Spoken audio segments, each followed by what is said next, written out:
جدول الضرب من الحاجات اللي ممكن بقى شايفينها صعبة قوي من طلاب من أولى ابتدائي لحد ستة ابتدائي، مش عارفين مثلا يحفظوا الجدول، مش فاهمين الجدول ازاي اضرب رقم في رقم فيديني عدد مختلف، فيديني ارقام مختلفة. بل كمان ممكن اللي بيطلع اولى اعدادي وتاني اعدادي مش عارف حتى جدول الضرب ازاي بنضربه، وازاي بنضرب رقمين في رقمين فيدينا رقم مختلف او يدينا عدد مختلف.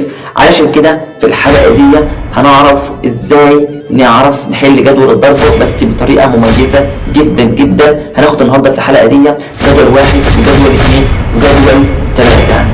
متنسوش سبسكرايب واللايك والشير، ويعني شير لكل اصدقائكم اللي هم في ابتدائي او اللي في اعدادي ومش فاهمين جدول الضرب. نقطة مهمة جدا لان الشرح هيكون بطريقة مميزة جدا وطريقة سهلة جدا. فيلا بينا على شرح جدول 1 وجدول 2 وجدول 3 وبس كده. يلا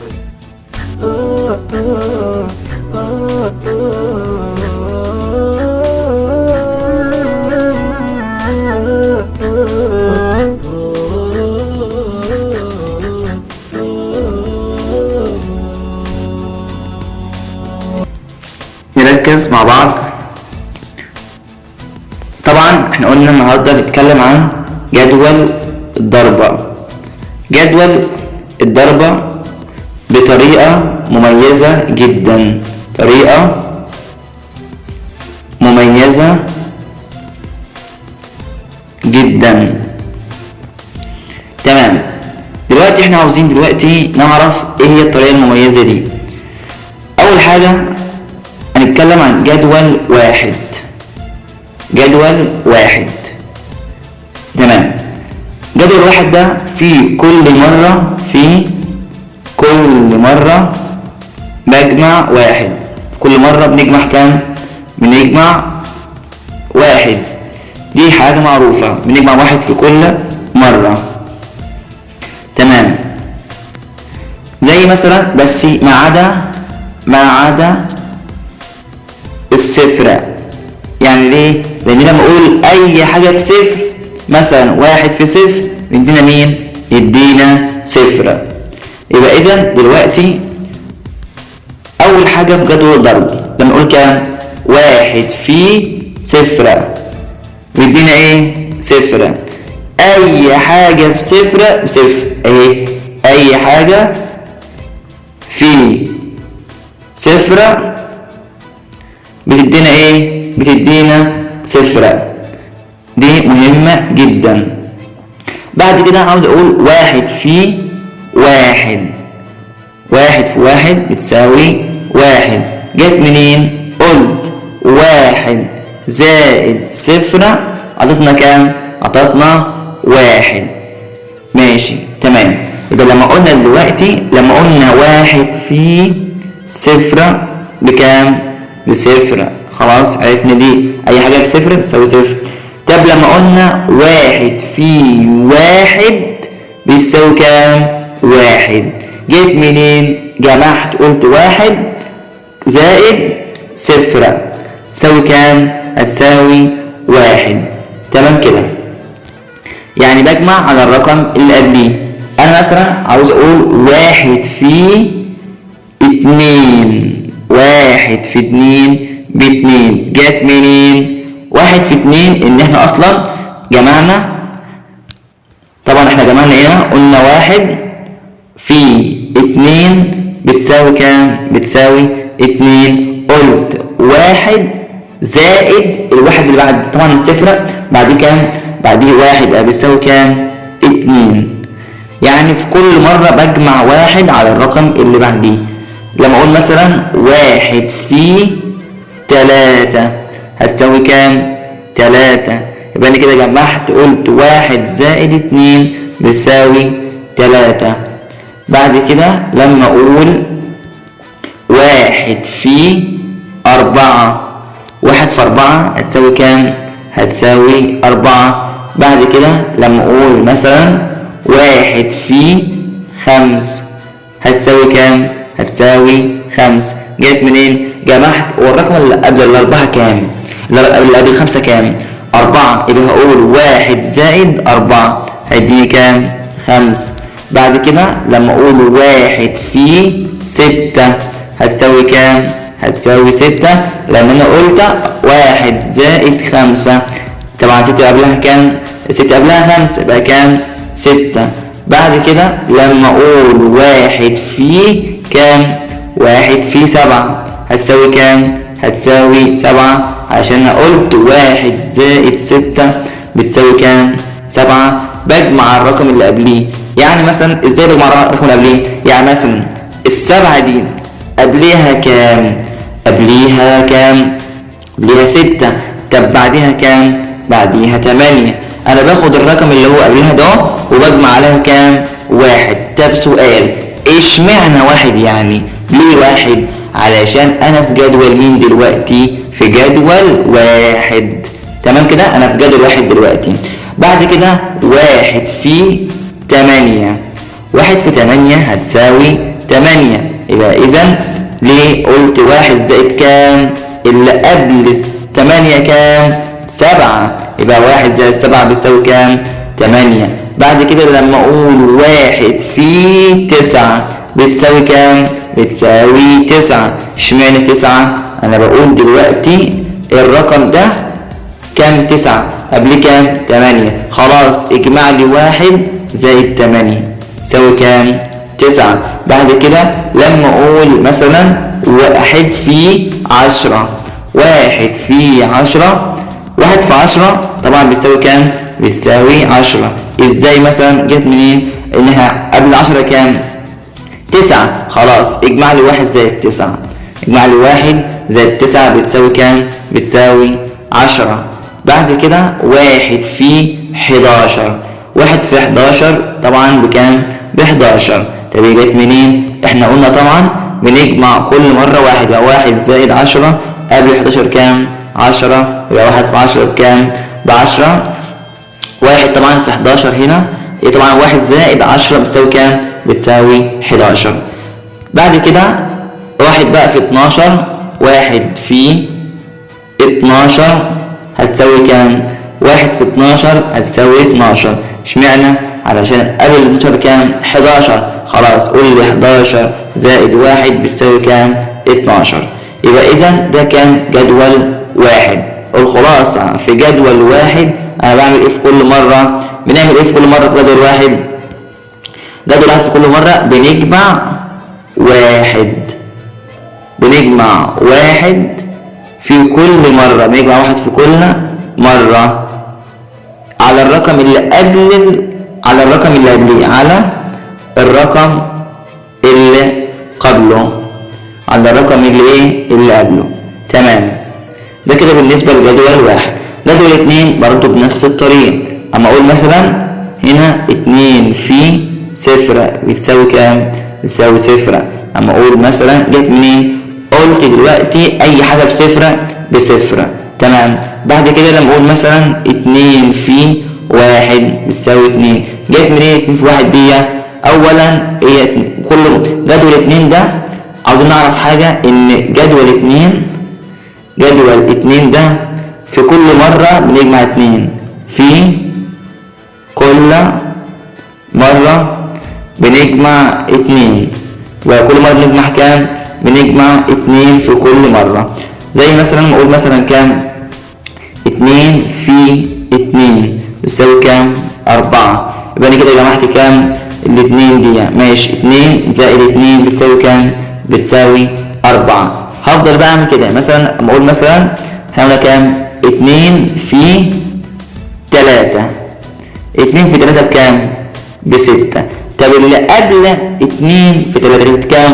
2 في 2 ب4 كانت بكام يعني؟ كانت 4. يبقى اذا ال4 دي هجمع عليها كام؟ هجمع عليها 2. طب اشمعنى 2؟ لان اول حاجه انا بتكلم عن جدول 2. تمام كده. بعد كده 2 في، نركز كده، 2 في كام؟ 2 في 4 بتساوي 8. 2 في 4 بتساوي 8. جت منين 8؟ عشان احنا قلنا دايما بنجمع على الرقم اللي قبليه، اللي كان قبل 2 في 4 بكام؟ 2 في 3 كانت بكام؟ ب6. خلاص اجمع لي 6 زائد 2 بتساوي كام؟ 8. بعد كده عاوزين 2 في كام بقى؟ 2 في، قلنا 2 في 4، 2 في 5 بكام؟ ب10. 2 في 5 بتساوي كام؟ 10. جت منين 10؟ اللي قبل 2 في 5 بكام؟ كانت 2 في 4 بكام؟ 8. يبقى اجمع لي 8 زائد 2 بتساوي 10. بعد كده 2 في كام؟ في 6. 2 في 6 2 في 6 بتساوي كام؟ بتساوي 12. يبقى إذا اللي قبل 2 في 6 كان كام؟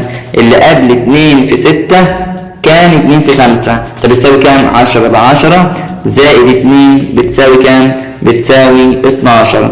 بعد كده 2 في، ركز، 2 في 7. 2 في 7 بكام؟ ب14. جبتها ازاي؟ هقول اللي قبل 2 في 7 كان كام؟ 2 في 6 كانت بكام يعني؟ كانت ب12. يبقى ال 12 اهي هجمع عليها كام؟ 2. اشمعنى 2؟ لان انا بتكلم على جدول 2. يبقى تساوي كام؟ 14. بعد كده اما اقول 2 في 8 تساوي كام؟ 16. جت من 16 نقول جت منين؟ اللي قبل 2 في 8 كان كام؟ 2 في 7 كانت بكام يعني؟ كانت ب14 زائد 2 هتساوي كام؟ 16. بعد كده ركز، 2 في مين؟ 2 في 8 قلناها، 2 في 8 ب 16. 2 في 9 بقى كده، 2 في 9 ب 18. جت منين 18؟ اللي قبل 2 في 9 كان كام؟ كانت 2 في 8 بكام؟ ب 16. خلاص نجمع 2 زائد 16 هيدينا كام؟ 18. بعد كده 2 في مين؟ في 10. 2 في 10 ب 20. ادي 2 في 10 ب 20. كانت قبل 2 في 10 كانت بكام؟ كانت كام؟ قبل 2 في 10 كانت 2 في 9. يبقى اذا 2 في 9 قبل 2 في 10 كانت في 2 في 9. يبقى 2 في 9 بكام؟ ب 18. يبقى 18 زائد كام؟ زائد 2 هتساوي كام؟ هتساوي 20 زي اللي فوق. يبقى اذا 2 لما اقول 2 في 11 بتساوي كام؟ 22. جت منين 22؟ لان اللي قبل ال 2 في 11 كانت 2 في كام؟ 2 في 10 اللي هي كانت كام؟ بتساوي 20. يبقى انا جمعت 2 زائد 20 اعطاني كام؟ اعطاني 22. بعد كده اما اقول 2 في 12 بكام؟ ب 24. جت من 24 مش احنا قلنا بنشوف الرقم اللي قبليه ونجمع بعديه 2 ولا 1 ولا 3 على حسب الجدول اللي معايا. يبقى اذا دي كام؟ هقول بقى اللي قبل 2 في 12 كانت كام؟ 2 في 11 كانت بكام يعني؟ ب 22 زائد 2 بتساوي كام؟ 24. يبقى اذا جدول 2 كل مره بنجمع كام؟ بنجمع 2. جدول 3 كل مره بنجمع كام؟ في كل مره بنجمع 3. كل مرة بنجمع 3. كل مرة بنجمع كام؟ 3. يبقى إذا دلوقتي بالنسبة لجدول 3 أقول مثلا 3 في 0 يساوي كام؟ 0. ما خلاص قلنا أي صفر، أي حاجة في 0 بسهولة على طول. طب لما أقول 3 في 1 بتساوي كام؟ بتساوي 3. لأن أنا بجمع كام؟ 3 على الرقم اللي قبليه، فالرقم اللي قبليه اللي هو مين؟ الصفر. فلما اجمع زائد هنا 3 هيديني ايه؟ هيديني 3 هنا كده. يبقى اذا دلوقتي بعد كده 3 في 2 بكام؟ ب6 بتساوي كام؟ 6. اللي قبل 3 في 2 كان بكام؟ 3 في كام؟ 3 في 1. يبقى نجمع كام بكام؟ 3. يبقى اذا 3 زائد 3 بتساوي كام؟ 6. بعد كده لما نقول مثلا 3 في، بعد كده 3 في 4 3 في 4 بتساوي كام؟ 12. يبقى اذا اللي قبل 3 في 4 كده كام؟ 3 كام؟ ب9. يبقى اذا 9 زائد 3 بتساوي كام؟ 12. بعد كده لما اقول 3 في 5 ما اقول 3 في كام؟ 3 في 5. 3 في 5 ب 15. جت منين 15؟ اولا هشوف اللي قبل 3 في 5 كانت كام؟ كانت 3 في 4 بكام؟ ب 12. خلاص يجمع لي هنا كام؟ 3 بقى بتساوي كام؟ بتساوي 15. بعد كده لما اقول نجمع، اما اقول مثلا نضرب كام؟ 3 في 6 بكام؟ 3 في 6 قلنا طبعا ب 18. جت منين ال 18؟ 18 دي هنشوف اللي قبل 3 في 6 كان كام؟ 3 في 15. يبقى اذا 15 زائد 3 بتساوي كام؟ 18. تمام؟ جمعنا هنا كام؟ في كل مره بنجمع على الرقم اللي قبليه كام؟ 3. تمام. بعد كده لما اقول 3 قلنا طبعا 3 في 6 3 في 7 3 في 7.